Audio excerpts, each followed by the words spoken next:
Got another quick little video here using the Bounty Hunter Tracker 4 metal detector.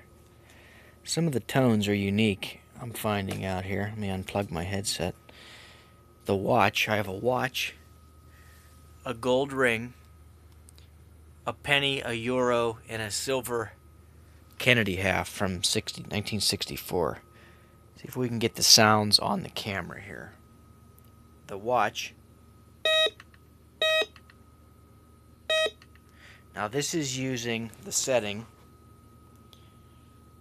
tone. This is the middle. We want to slide it to tone.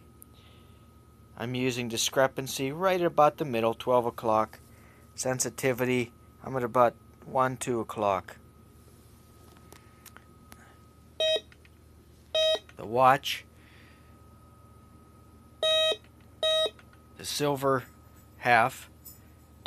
The euro and penny all do the same. But if you find gold, this is what it sounds like.